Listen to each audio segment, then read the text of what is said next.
எடப்பாடிக்கு அடித்த அதிர்ஷ்டம் கதரும் ஓபிஎஸ். நண்பர்களே, அதிமுக தொண்டர்களாக இருந்தீங்க அப்படின்னா மறக்காம நம்ம சேனலை சப்ஸ்கிரைப் பண்ணிட்டு இந்த வீடியோக்கு ஒரு லைக் பண்ணிருங்க. அனைத்திந்திய அண்ணா திராவிட முன்னேற்ற கழகத்தை பொறுத்த வரைக்கும் எடப்பாடி பழனிசாமி தற்போது பொதுச்செயலராக இருந்து கொண்டு 2026 சட்டமன்ற தேர்தலிலே கண்டிப்பாக எடப்பாடி பழனிசாமி முதலமைச்சராகவும் மாற்றம் செய்யப்படுவார் அப்படிங்கிறதுல எந்த விதமான மாற்று கருத்தும் கிடையாது அப்படின்னே கூட. அதாவது எடப்பாடி பழனிசாமிகளை பொறுத்த வரைக்கும் மக்களை காப்போம், தமிழகத்தை மீட்போம் என்ற தலையில் சூறாவளி சுற்றுப்பயணம் எல்லாம் செய்து கொள்கிறார்.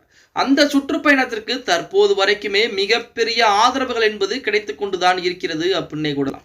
அந்த ஆதரவுகளை பொறுத்த வரைக்கும் 2026 சட்டமன்ற தேர்தலிலே அது அதிமுகவிற்கு மிகப்பெரிய வாக்கு வங்கிகளாக மாறப்போகிறது அப்படின்னு தான் சொல்லி.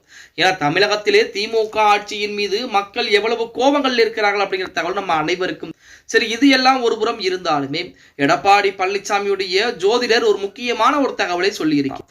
எடப்பாடி பழனிசாமிக்கு இருந்த சோதனை காலங்கள் எல்லாம் முடிவுக்கு வந்துவிட்டது.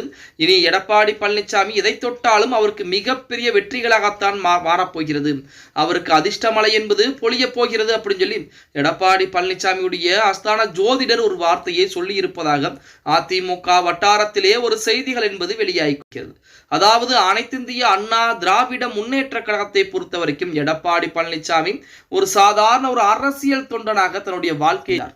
ஆனால் இன்று உச்சகட்ட பதவியான பொதுச்செயலாளர் பதவியிலே அமர்ந்திருக்கிறார் அப்படின்னால் அவருக்கு அடித்த அதிர்ஷ்டம் அப்படின்னு தான் சொல்லி ஆகணும். உழைப்பையும் தாண்டி அவருக்கு ஏதோ ஒரு வகையிலே அதிர்ஷ்டம் என்பது இருக்கிறது.